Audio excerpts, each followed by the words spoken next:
A blessed day, viewers and subscribers. Welcome back to MIXUP Boss with another exclusive story.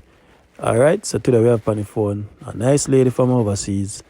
See, bear in mind, some of the time I can't depend on the phone with the person for ask them question and, like calling session, cause right now me I deal with candlelight for my father and I'm kind of busy. So if you can, whosoever want to share a story, you can just WhatsApp me the story via voice note until things get back smooth. So this lady reached out to me and said she wants to share a situation with how a man manipulate her and take her for fool. And she said she just see my program and she said it would be interested to share it so other women can be and they look out and you understand and share similar experience. So it is what it is. Maybe gonna press the thumbs up on the video, comment, and make we drive and make we listen. Good afternoon, good evening, good day, MIXUP boss. Good evening to everyone. First of all, I want to say thank you so much for allowing me this opportunity to share my story. I'm a new follower of yours and I've been listening to your stories from the people, from your audience that calls you about their stories, and it's always very interesting. I want to say thank you for the forum to give me the opportunity for me to do this. Okay, so originally I was nurtured and born in St. Lucia. My name is Aquarius, and I migrated to the United States of America. While in America, I always made it my duty to pursue goals. I set goals for myself, and every year I pursue my goals. I am a mother of 3 grown children. I have 1 boy and 2 girls. They are emancipated already. So actually I live on my own. I've been living on my own for quite a while now. And while I am getting older, an event happened to me at home that made me make the decision to say to myself, it is time for me to stop living alone and get somebody to live my life with. So in saying that, when I turned 48, I made the decision that by the age of 50, I was going to have a husband, because that's what I was really lacking at this time. That's what my intentions was. So one day I went to the job.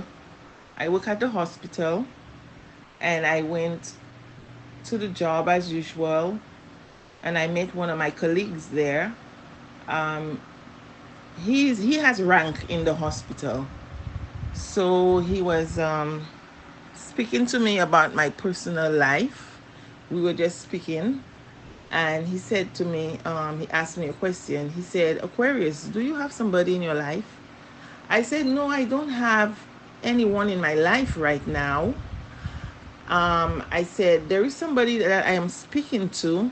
He's from Africa, but I don't think he and we are not compatible in any way. But he brought his issue to me, and knowing the person I am, I think I can help him, even if I am not in love with him, because I have a very tender heart. You understand? I have a very compassionate heart. And I said, the man has 2 children too, so I can help him without any strings attached. So he said, wow. I said, yeah. I said, because I remember certain parts of my journey in life where people helped me and they said pass it on. So I don't mind helping a person like that, with the right intentions. And, maybe along the way I may fall in love with him or may not. He said, no, Aquarius, don't do that. He said, if you're going to do this thing, you have to do it with somebody that you're in love with and somebody that's in love with you. I said, you're absolutely right. He said, but you know what? I have a beautiful cousin. Your guys will be good together. I'm like, oh, really? I said, tell me more. I'm interested in hearing what you have to say. He said, well, my cousin, he's from Africa also, because the guy I'm speaking to, my co-worker, is from Africa too. He said, my cousin has nobody. He's a quiet guy. He's a person that's upright in his character. And I believe your guys will be good together. I said, I said, okay, since the recommendation is coming from you, I think I will pursue it. I said, so tell me what's the guy's name? He said, the man's name is Justin. I said, okay, Justin. I said, but isn't he African? How come he have a European name? He said, well, during the time of slavery, everybody was given European names over there in that certain part of Africa. And but the guy has an African name, which is Loso. I said, oh, nice. I said, so let me see him. Let me see the picture. So I looked at the picture. The picture wasn't all that, but I am not a person that judges people on their physicality. I like to know somebody from their spirits, right? I'm kind of a spiritual person. I don't make decisions on the way people look, because everybody knows, cliche, looks can be enhanced. So I was very much interested, and therefore let's proceed. And I was introduced to the guy on the phone eventually. Okay, we had a conversation. The Justin kept on calling me. Justin and I kept on talking, and we spoke on the phone for 6 months. I think 6 months or a little less than 6 months. The conversation was very luring, very interesting, and I was very intrigued. And he invited me to Africa. I am not a traveling person, but I want something in life, and I believe if you want something in life, you have to pursue it with the best of your ability. So that's what I did. So I put my fears aside, and I took the recommendation of my co-worker, and I went forward and I went to Africa. Justin paid the ticket for me to come to Africa to meet him. So we greet and meet in Africa. I really liked him. We really hit it off really nicely. It was like we knew each other already and stuff like that. I know what I really wanted in life already and all that stuff. And he know what the drill was. He wanted what I wanted. That was what I was told, speaking to him. And we were on par with what each other wanted. So therefore, after 6 months, and I went to Africa to see Justin, we decided that we really liked each other intimately. And I said to him, do not tell me that you love me or you like me intimately. I said, if is it that you want some help, I will do it for you. I said, I will do it for you, but I don't want to get entangled in an intimate relationship that is making no sense, that is all about lies. He said, no, he was interested in me. And let me let you know right off, there was a 10-year difference between us, because now I am 52 and he is 42. So I really knew Justin at the age of 49. I met him in person. I went to Africa. So we started talking at 48, And then when I had my birthday 49, I ended up going to Africa. So I met him at 49. All right. So I said, well, I really don't date such younger guys than me, because I know the consequences of doing that. So he said, no, but you're not that much older than me, and age doesn't matter. Age is just a number, cliche. All right. And he showed me that he was matured. So in mind, I really liked the way he conducted himself. So I decided to proceed into a relationship with him. Anyway, when I came back to America, we kept on talking, we kept on talking, we kept on lazing with each other, exchanging pictures, all sorts of conversations over the phone.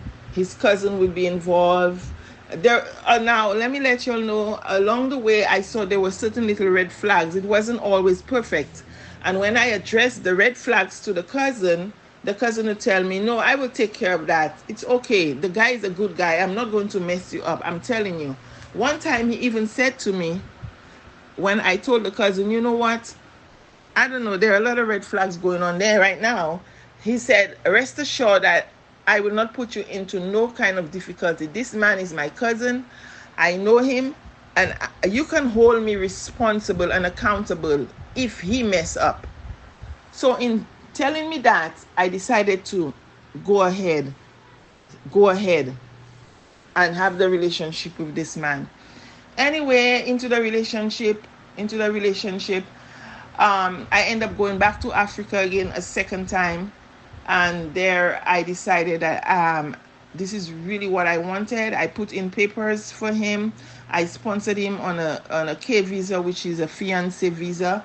And I really know what I wanted. That's what I wanted. I wanted a husband by the time I got 50 years old, So I really know what I wanted in life. And he wanted the same. He showed me that he wanted the same by what he said, and stuff like that, and his actions. So anyway, I put in his papers and I went back to America. And the papers stayed. The immigration process went through, and he finally got here in 2024. I met Justin, I think, in 2022. In 2022, I met Justin. And he finally got here. The papers came through. American immigration allowed the process on a K visa. And he came through on a 90-day fiancé visa. He came here in America on December 21st, 2024.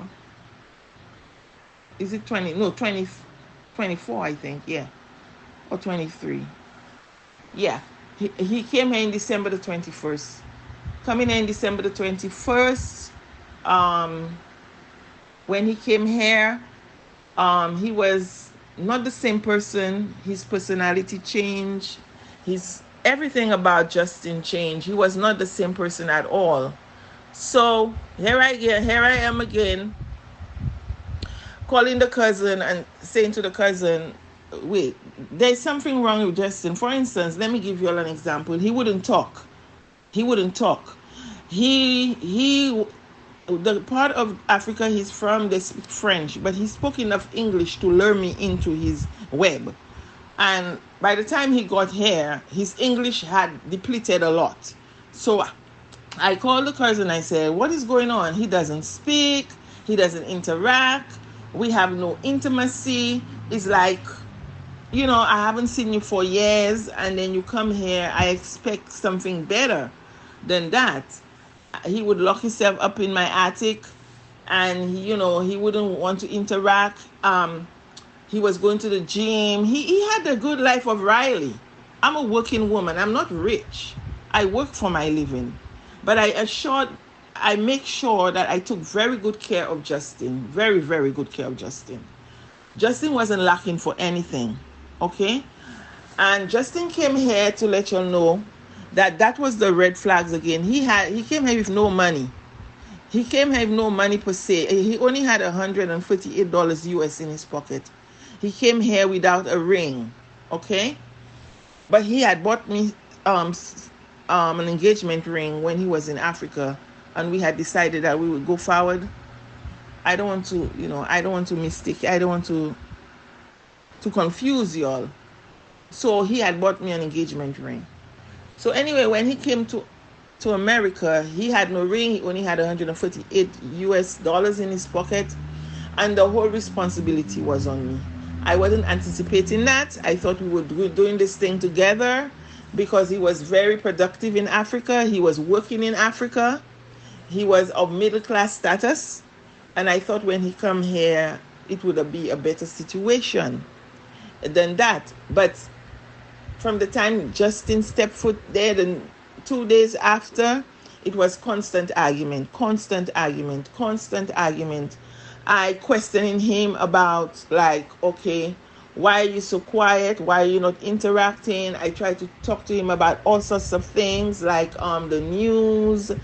I tried to speak to him about anything and everything, but he would just be abrupt in his answers, no interaction. Since he was not versed in English, I registered him in English classes, and he was going to gym. He was living the life. He was living a very comfortable life. Anyway, he complained about my bed. He complained about everything, like the bed was too soft for him and all that stuff. So I'm like, why are you complaining like that, Justin? I mean, I don't understand what is going on. Why are we having those arguments? Like, when I was in Africa with you, we were not having no arguments, and there were things in Africa that I wasn't really pleased with, but I just bite the bullet and I wouldn't make an argument. And I actually bend backwards for you here to make you very comfortable to the best of my ability, and you still arguing. You still uncomfortable. Anyway, I told the cousin that again, and the cousin said, I will speak to him. Don't worry about it. Everything will be fine. The cousin came home to my home and saw my home. I brought him upstairs. I had prepared a special room for Justin. I call it the cave room because I know men, sometimes they like to be, introverted. So that room was upstairs for Justin when he just wants to be, cooling out, chilling. It was prepared for him. So anyway, and we had our room together. So anyway, the cousin came to my house and the cousin was pleased and thing like that, and everything was pleased with the cousin. But for some reason, Justin seems to be very uncomfortable. So I told other people that, and they said to me, don't marry Justin. But I am a woman of my word, and my word is my bond. So, and I consider the fact that the man left his country, come all the way here, left his job and everything. And why wouldn't I do something? I say probably he's a culture shocked thing going on with him, and probably he's not, acquainted with the different lifestyle, that's happening around him. So anyway, I proceeded in still going, make preparations, make arrangements to marry Justin, because my word is my bond, and that's what I stand on, my word. Anyway, I do love the man. I loved him very much. Even if I didn't love him, I wouldn't have married him. But I don't know how much he loved me. Obviously, he didn't. So let's proceed. So I bought him a ring with my own money. I bought him a wedding ring and made the arrangements. We went down to the courthouse and we got married. I did everything. It was a small marriage because I'm not into big fancy stuff. I'm very simple and very classy. So it was a very small marriage, just me and my friend, my best friend from Jamaica. He was my witness, and Justin had his best friend coming from Philadelphia, which was living in Africa, but that friend had married an American woman too. He was living in Philadelphia, so he came down from Philadelphia and came and represent Justin. So the wedding was basically me, four of us, me, Justin, and the two guys. So we had a beautiful lunch, and then we proceeded home. But when we came home, it was still the same thing. That marriage wasn't consummated. He was introverted in himself. He wouldn't talk. He wouldn't laugh, and then the constant argument persisted. Um, then one day I went to work because I do the night shift. I work nights at the hospital, and I went to work, and I thought everything was fine. Everything was just fine with Justin and I. I thought that things would get better because that particular night we didn't have an argument. I actually kissed him goodbye. I said, Justin, I will see you later, and when I come home, I'm going to prepare you a special meal. Okay? And he said he wasn't feeling well. So I got him some medication to take home the next day. When I got here, Justin was gone. Justin took up all his stuff, everything that was belonging to him, and left. Justin left. I didn't know what to do. I was shocked. What is going on here? There was no trace of Justin, like they never had a Justin in my life. But I have a marriage certificate. Justin left with all our wedding pictures, with the ring on his hand, and Justin left. Imagine, Justin didn't even wait for me to put papers in. I never put the papers in for him. All he had was a ring on his finger and a marriage certificate, and he left. So after he leaving, I called my sister, I called my daughters and stuff like that, and I was very much upset. Very, very much upset. Um, so after that, I called my daughters and my sisters, and my sister, they were supporting me. My sister said, write a letter straight away to USCIS, let them know what happened. Because Justin came here on a 90-day fiancé visa, and I am responsible because I sponsored him in. Anything that goes wrong out there, they will hold me liable and responsible for this guy, which I signed something like that also with the USCIS government. So a letter, my sister, I couldn't function, so my sister wrote the letter for me and sent it to my email because my sister is not in America. Send it to my email, and I right away I sent it to USCIS. Everybody was working with me. I called the police. The police came. The police saw the home and said Justin left on his own will because there was no disturbance where somebody came in and kidnapped Justin. They said Justin left, and that's it. I said, what should I do? They said, do nothing. The man is a grown man, and he is quite aware of what he's doing. Apparently, he didn't like something that was going on in here, and he left. I said, well, that's fair. He left, but while I was here on my own thinking, I'm like, okay, this person is totally a different person to what I met, right? So let's proceed. So anyway, I was still making calls because I am worried. That's the kind of person I am. The guy is not familiar with this country, as far as I know. And a lot of things can go wrong in America, even if he's an adult of 42 years old.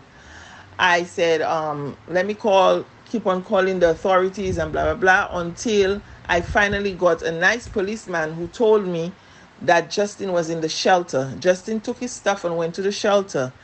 Anyway, when Justin left, I had bought him a phone. I was paying that phone. I shut the phone down.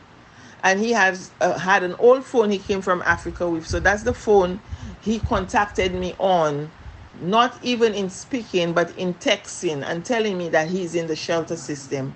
I'm like, why are you in the shelter system when you have a perfectly good home? You're perfectly fine.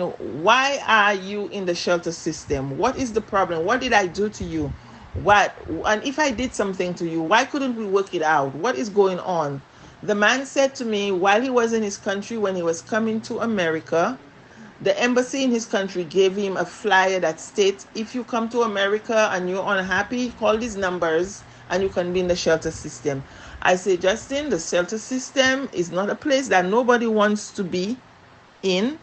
So I suggest you make your way back home and we mend this. Because remember, we are legally married, okay? He goes, well, I'm afraid of you. I'm like, why are you afraid of me? Did I do something to you? Did I do something to you, Justin? Why are you afraid of me? All of a sudden, you're in America and you're afraid of me. What's the reason? I am 5'4". You're 6'2". Okay? So I don't understand what is the reason that you're afraid of me. Anyway, he said he couldn't speak again because his phone was dying and he didn't have a charger. And that was the last time I heard of Justin.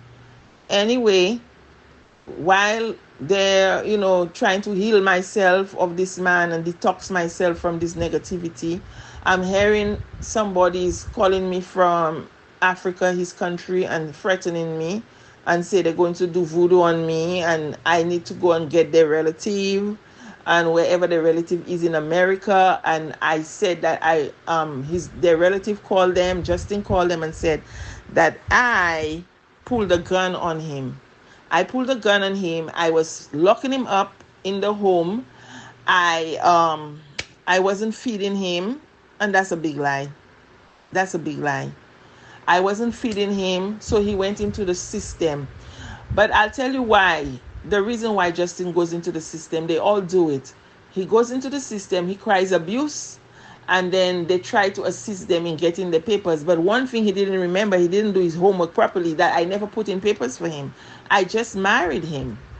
So anyway, to make the story short, I am there trying to heal myself. Everybody is talking to me. Sometimes I feel so suicidal, and because I've had a hard journey in my life, and this is the time I say I want to settle and have a husband and somebody, to share life with us, to travel and enjoy. And that's it, because I have no babies.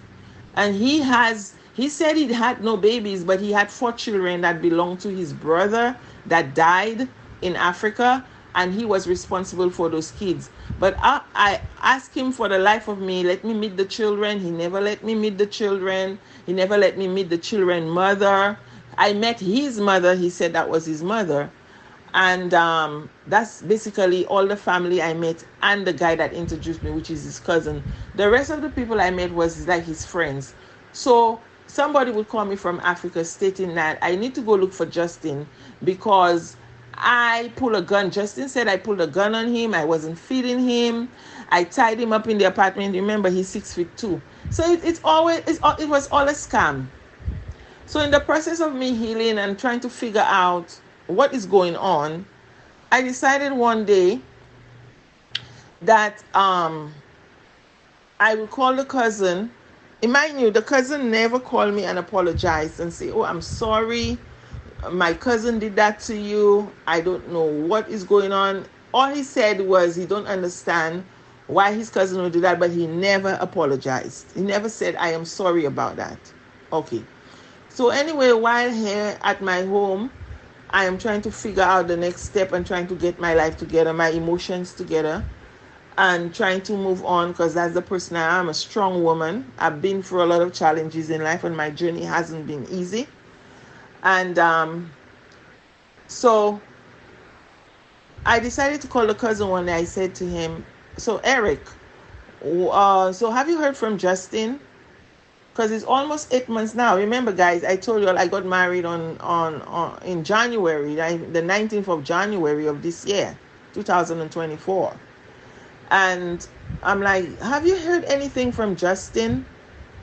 He goes, no, I haven't heard anything from Justin. I'm like, that's weird.